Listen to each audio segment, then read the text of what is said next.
If I was starting real estate in 2024 as a brand new agent, this is what I would do.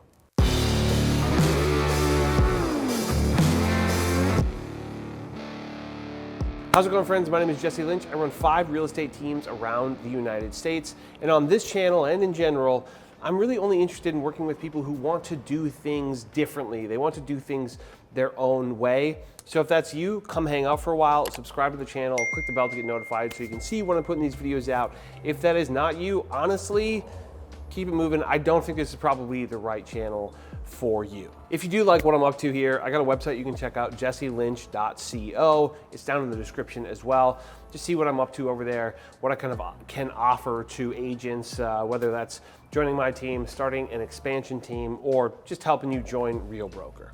But a lot of what I do on this channel is not just about Real Broker, it's just more generally about real estate agents in an attempt to be helpful. And it also helps me work through some concepts that I'm gonna talk to with agents directly on my team. A lot of this channel is me making content that I'm then gonna turn around and either give to the agents on my team as sort of required viewing. And this way I've already formed my opinions and I've done some research so I can, talk about these things a little bit more fluently. So if I was a new agent, the first thing that you gotta do, and the first thing that I would do is find the right brokerage. And I believe in 2024, there's only a couple smart moves. You could go to any brokerage and you could be fine. I'm sure you could have a career. But in my opinion, there are 2 models that are sort of the model of the future. One is a 100% brokerage style commission. And depending on what that is, the 100% really deserves that quotes because some of them take fees out of every single transaction. And so just because it's not a percentage perfectly doesn't mean it's not basically a percentage. But I do believe a lot of those 100% brokerage commissions are really good fits for a lot of people. And if you end up doing, decent numbers over the course of your first year, 100% brokerage commission could still be just an outstanding fit, and you could probably walk away with more money than going to one of the older, more traditional style of brokerages. Or I would go with a more future-focused model like a Real Broker or an EXP. I talk a lot about Real Broker on this channel because that's where I'm at. But I honestly believe that EXP is a really good model. I think Real Broker took that model and improved it, but the reason they took it is because it was a good model to begin with. So if you know people at EXP and you're drawn to EXP for one reason or another, I think that's also going to be a really good platform on which to build your brand. I think Real Broker is the best model there is. You can watch other videos on this channel for why I think that, but that's not what this video is about. I don't want that to be what this video is about. But that does lead me to a lot of how I think about real estate and a lot of how I think a brand new agent should be thinking about real estate is you are starting a brand. You are starting a business that has a brand or will eventually have a brand associated with it. And so I think every decision you make from the jump should be, is this good for my brand? And a lot of that whole brand talk, you're gonna have to learn a lot about that, which then leads me to my next thing that I would make sure that I'm doing, which is at the very early stages, I want you to be devouring information from multiple sources about how to succeed in real estate. There are so many opportunities, so many places where you can find people having conversations about this. YouTube being the obvious one as you're here watching a YouTube video. For sure, there's unbelievable amounts of information to be learned on YouTube. I believe I probably learned more valuable, super valuable, and probably income generating information from YouTube than probably any other source. The closest and maybe a tie would be podcasts. Of course, check out YouTube. You're here watching YouTube right now, but definitely make sure you're finding good podcasts. The first podcast that I listened to that got me really, really excited and sort of revealed the real opportunity that real estate is for people who want to do it really well was actually called Real Estate Rockstars. And actually before I got licensed, so if you're watching this before you're licensed, as you're sort of ramping up to get the license, good for you. Keep doing it, keep devouring information. But I think I listened to probably 70 to 100 episodes of Real Estate Rockstars before I even got licensed. I just couldn't get enough of it. And I would hear certain agents say things like, I made X $100,000 in my first or second year. And it just hit me like over the head, like, that's possible? And so hearing those conversations can really get you out of your own way, because sometimes you don't even understand what is possible in real estate. And it's entirely possible to make $1 million in a year in real estate. It's entirely possible to make 10. In the Twin Cities metropolitan area, which is where I'm from, there were 60,000 transactions in 2023, which was a down year, and there were 80,000 transactions the year before. 80,000 transactions. So the idea that you couldn't have 800 of those, which by the way, if you're not an agent yet, 800 transactions is a wild number. Like, I don't know anybody who does 800 transactions in a year, short of maybe brokers, right? But then that is largely a numbers game. But if there's 80,000 transactions, that means 800 is only 1% of the total volume in a year, right? So like, if you're listening to these other people who are absolutely crushing it, it can expand your mind for what's actually possible. So I'm a huge believer in podcasts, and I think YouTube like this can have similar effects on how you see the world, how you see possibilities. Another huge thing would be books. And I actually think once you've listened to a bunch of real estate agents talk about real estate, finding books that are more broadly about business is a really, really good idea. A couple books that come to mind that are somewhat new: Diary of a CEO by Stephen Bartlett. Huge fan of that book, and I have things written on my whiteboard that were just ideas that he brought up that hit me just so perfectly when I read them. And I think I'll probably listen to that book or read it once every year or so, because I think depending on what stage I'm at in my business, different chapters and different concepts will hit me just all at once again. And then another way to potentially devour information would be using something like a mastermind, and do like a real mastermind, not like a Facebook group mastermind. In my opinion, it should at least be a Zoom, something where you can actually be talking to people about this stuff. And even if you're just a fly on the wall for a while in those, I think they could be really helpful. I think there's quite a few brokerages that will start masterminds. Some of them will be just masterminds between the agents in the brokerage. So it might be 10, 20 agents all getting together. I think that's really great. Real Broker has online masterminds that are more Zoom heavy, and there might be 100 agents on something like that. I'm sure the likes of an EXP has things like that as well. But just having the opportunity to hear people spitball about ideas and understand where people are at in their business can help you reverse engineer how to get from where you're at to where they're at. And then one thing that I have not done that I wish I had done from the jump, I wish it was a habit that I was making already, was going to some sort of a speech class. And really what I'm thinking is like a Toastmasters or something like that. I've actually even thought about taking university level public speaking classes, because it's something that I would like to get more comfortable with and get better at. But I'm very comfortable talking to a camera and trying to get ideas across. But I have the luxury of editing with a camera, and when it comes to public speaking, there are certain habits that I don't love so much. I say too often, for example. I might go like those little in-between words that are not actually helpful to the process. Those are habits that I would like to break. And I think if I had started a Toastmasters from the jump, which by the way I started in COVID, so there were no Toastmasters happening at the time, but if I was getting into something like that from the jump, I think I'd be further along by now. I think I'd be much more comfortable in those particular situations. So then with all the information that I'm devouring, there will for sure be a situation where I'm hearing people who run a business in a way that I don't want to run a business. And so what I would do with that is I would take that information and I would just throw it out. I don't need that. That is not applicable to how I want to run my business. If there are nuggets from somebody who's running their business in a totally different way, but there's something you can pick up, that's the stuff you keep, right? That's the stuff that you keep in your mind.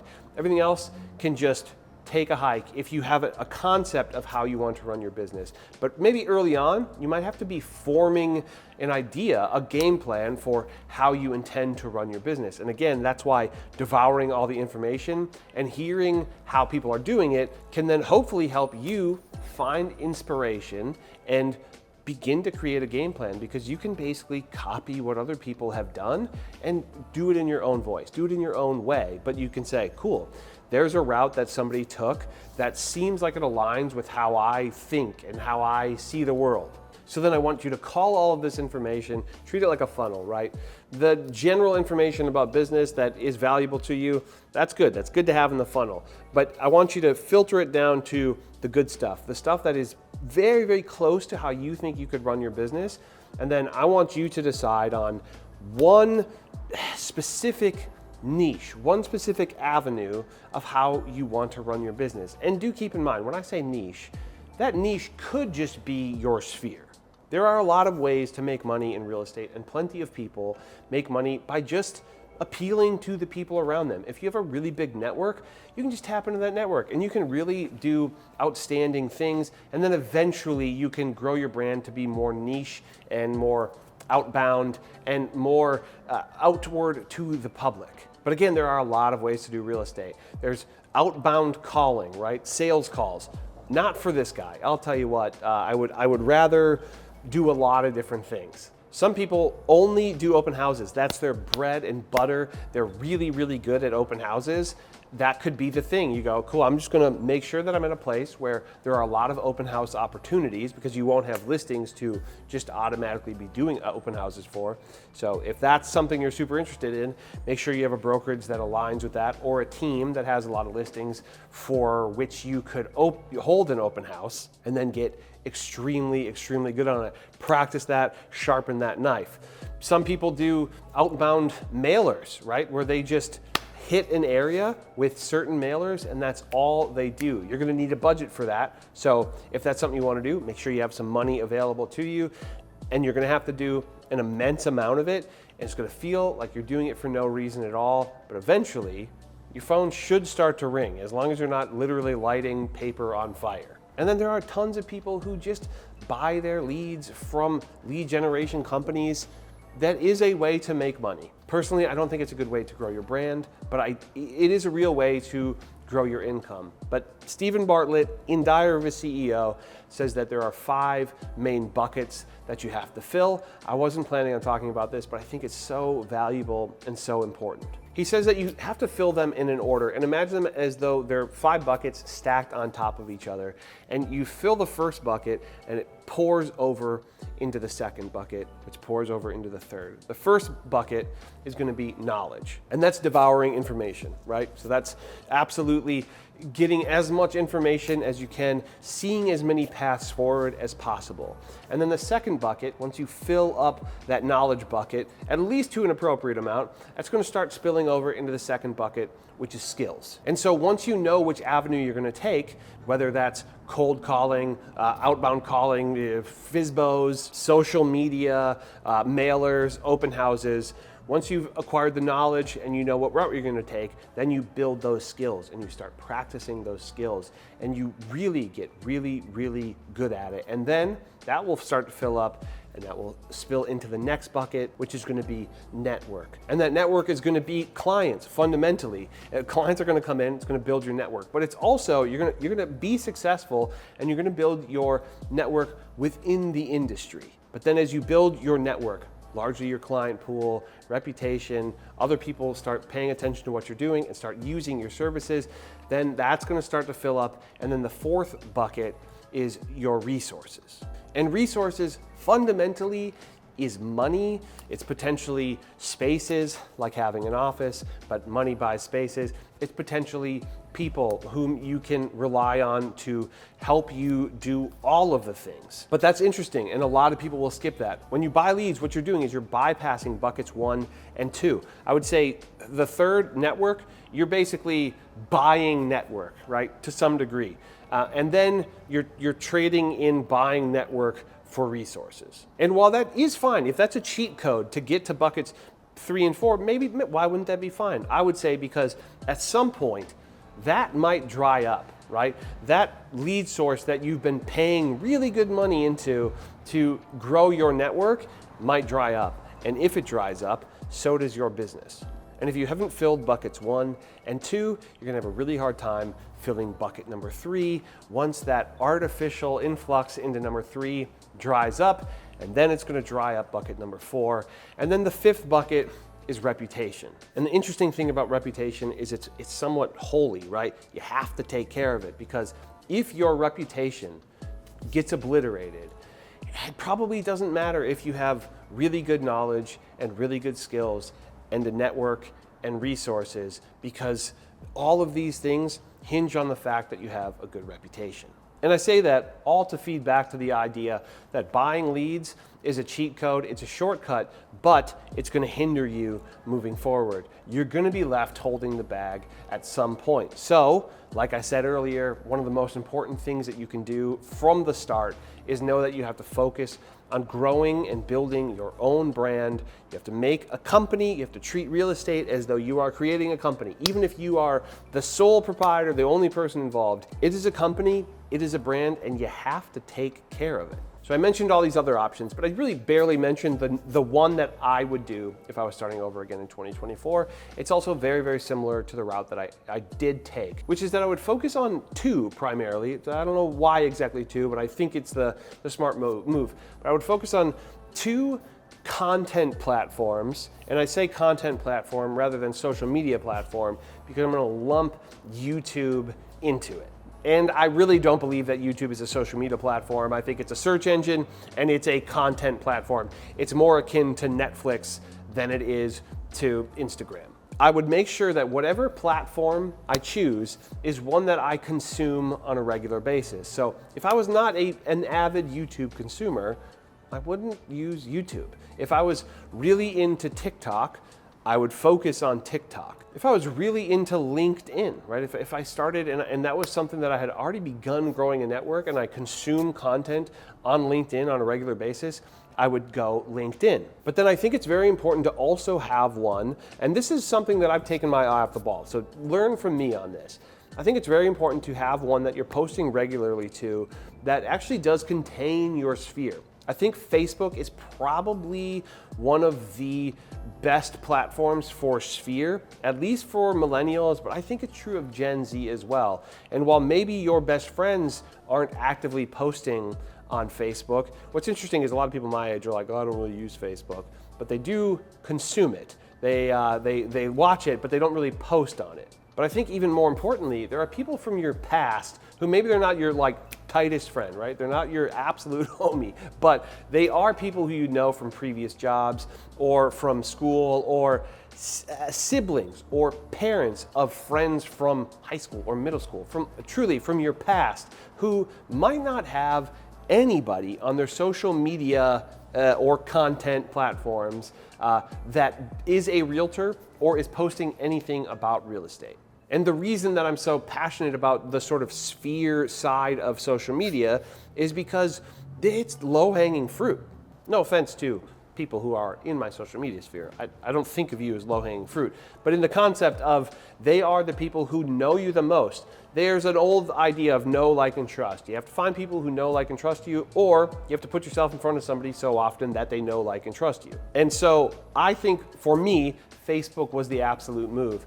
There are parents of friends from high school that I'm friends with on Facebook, and I cannot say that for any other social media platform. Maybe with the younger generations, there is some different. Maybe in like a Gen Z situation, maybe you might actually follow a friend's mom or mom and dad on Instagram. But the reality is, I think a lot of that more organic kind of old school connection is often going to be on Facebook. And don't overlook that. Don't overlook the people that already know you, unless your reputation with the people who know you previously is terrible. If that's the case, you might want to just start totally fresh and not worry too much about them. But hopefully you have a good reputation with these people and they can think, oh, I worked with Jesse and he was really nice and he was a good coworker and he was good at what he did. Bright guy, and so maybe I should use him as a real estate agent because he's posting that's what he does now. So at the start, you're going to focus on one social media content platform that is designed to talk to your pre-existing sphere, and then the other will be designed to talk to your target audience. And hopefully there should be some overlap there, so hopefully your content can overlap. But nonetheless, that's how I think you should be thinking about it. One little hack on Facebook actually is, I believe you can still do this. You can customize a timeline, which that feels like a weird thing to say, but you can customize a timeline. And basically what I did when I first started, and I kind of wish that I had kept up on it a little bit more, but it was helpful early on, and I do believe that it actually led to some of my earliest closings, is that I customized the timeline to people who I actually really knew, right? I had a lot of Facebook friends from sort of the music world that I was in before, a lot of whom that I didn't really know personally. There's light hitting my face. How long has this been going on? I'm gonna scooch this over, I'm gonna scoot this over, and then problem solved. So you can customize a timeline to be only the people that you actually know, right? So I think I went through, I don't know how many friends on there, but it was a lot. And I just added people who I was like, sure, I've actually talked to this person in real life, and I added them to a Facebook timeline, a customized Facebook timeline that I called Sphere. I bookmarked that on my internet browser, and then I could click on there and just interact with those people on social media. They might think, wow, I haven't heard from this dude in a very, very long time. I wasn't saying, hey, I'm a real estate agent now, come work with me. I was just trying to engage with people in like a very organic way. And then I think they probably just thought, oh, I haven't heard from him in a while. They go to your page, and then they see that there's content about you being a real estate agent. And maybe, just maybe, 1 out of 400 people is like, hey, I'm thinking about buying a house. So that's a little hack. Create your own Sphere Facebook timeline and start interacting with it. But back to the social media in general, I don't care what platform you use. You can use any, but make sure that it's the one that feels native to you, right? Make sure it's one that you feel like you can speak fluently because you're in it all the time. You're using it actively. If you never use social media, I believe that you really have to start doing it. If you only use YouTube, then you gotta start doing YouTube. What basically nobody tells you about real estate, about being a real estate agent when you first start or when you're looking at getting a license, is that the hardest part about being a real estate agent is getting clients. It does take skill and knowledge and resources and all that to actually take care of those clients, but the hardest thing is to actually acquire clients. So that's gotta be the sole focus when you first start real estate. Getting you and your brand, which may or may not exist yet, getting you and your brand in front of people and reminding people that this is what you do. And I believe that there is no more powerful lever to pull than social media, than YouTube, than these content platforms. I think about every video that I make like an employee. It's a little weird, but it's like, hey buddy, go out there and tell people that I'm good at what I do. And it's like, you make the video, edit it, post it, and then that little guy just starts working for you. And some work not that well, and some work extremely well. But just like a real employee, it's gonna be very difficult to know which one is gonna crush it and which one is gonna do, not be that good at their job. So because you won't really know which one's gonna do well, all you can do is make more content, make more videos. And last thought on this, everybody underestimates the amount of work that it takes, the amount of effort that it takes, the amount of videos, the amount of posts on social media, the amount of minutes in front of the camera that it takes. And I'm telling you right now, I would prepare myself to work overtime, to work double time when you first start at the very least. There's a pretty steep learning curve at doing this, at creating videos or creating content. There's a steep learning curve, but the only way through it is through it, right? You can't go around it. You can't hack it. You just have to do it. But the beautiful thing is, while you're learning it, while you're going through the learning curve, it's possible that somebody who likes you and trusts you already in your sphere, who doesn't care that your video or your piece of content isn't that compelling, they know that they like you and they go, oh, they do real estate. And that is where the sauce is. I'm doing that thing, and I'm not really meaning to, although I did say sauce. And then the last two things that I would focus on, they're pretty much all the same thing, which is making sure that I'm doing the work, right? So I would. Either you got to be an absolute self-starter, a go-getter who will put in 10, 12 hours of work in a day on their own accord. Or you have to be very intentional about it. You have to structure in structure. You have to create a piece of structure in your life where you say, this is when I do that, and maybe this is where I go to do that. If it's your brokerage, right? Maybe your brokerage has a brick and mortar, maybe not. Maybe your team has a brick and mortar. I think those are very, very helpful things to have. I started paying for my own shop pretty early on, even though my brokerage had an office, because it was a place that I wanted to go, and it was a place that I could be more productive than the brokerage office. But it could be a room in your house. It could be a coffee shop that is your absolute go-to. Just a place that you know, I'm gonna go there and I'm gonna get a bunch of work done. And it's kind of an and/or, right? You could do all of these things. Even if you are a self-starter, you probably should structure in some of this working time. And then you also could acquire or work with an accountability partner. I've never personally used one, but I know that there are people who desperately could use them. And I think they can be really, really beneficial. At the time, I was just so dead set on making this happen that I didn't really need one. I kind of was my own like push, maybe pull, I'm not totally sure. But I think there's a lot of people out there who could just use somebody to use as a sounding board, somebody to say, hey, I did this, right? Or, hey, I didn't do this and I said I was gonna do it. Real estate can be kind of a lonely proposition. It can be a lonely situation. So if you're a solo agent, which is what I was, you can kind of feel like a little bit of a lone wolf.